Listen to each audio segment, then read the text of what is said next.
So in terms of the roles of a BA, we've talked about now the different multifaceted aspect of it. Tinker, Tailor, Soldier, Spy. You would have seen this movie. It's a really nice one. So we don different roles. We don different kind of different outlooks from the perspective of what we do. So it could be that of a developer. It could be that of a person who's leading. It could be that of a team player when it comes to the agile teams, or it could be that of like an architect. We are trying to actually define the vision, the roadmap for a particular product as a product. So that's where the product ownership comes in.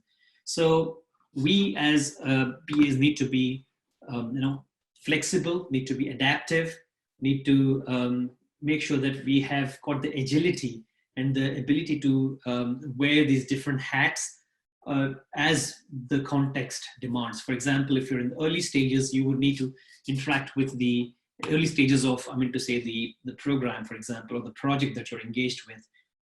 People do not know the real nitty-gritties of how it should be done, or how the resources can be structured, what should be the path for us. So that's where the interaction with the business people, the stakeholders, defining the vision, setting the roadmap for the product, having a change process in place, ensuring that we've got the right solution, which is what has been prescribed by the team, and then facilitating with all of these would come in the leadership. And then we've got the BA soldiering on their own, where they don't have to interact with the people. That's where it is more of the desk work, as what I say.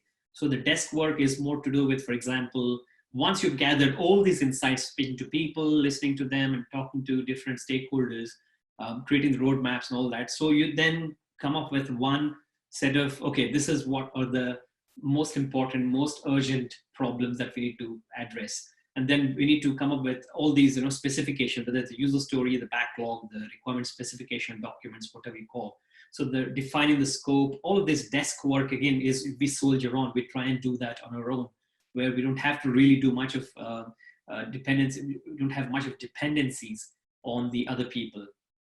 And then once it is done, then obviously you need to take that to the larger audience. That's where you tend to communicate, engage the teams, communicate with them, whatever you've got specified, you need to actually, again, let them understand the requirements, what is the most important, clarifications, either informally or formally. All of these, again, or we tend to play that as a team player. We're not in that context, we're not somebody who's different, who's got an aura on their head. We actually tend to mingle with the team. We tend to be part of the team there. And that's why in the agile context, there's no specific role with Scrum as a business analyst. Scrum doesn't define a business analyst as a separate role, nor is a developer, nor is a tester. So according to Scrum, as you all know, I think somebody must be, we're going to talk about it in detail. They were asking about it yesterday. So with respect to Scrum, you've just got three roles, which is product owner, you've got a team or a Scrum team, and then you've got the Scrum Master. So when it comes to this, agile development, we are the team. We are part of the team. We're not the product owner, but of course, there is a lot of similarity between BA and product owner. We'll talk about it in the upcoming session about the skills and competencies.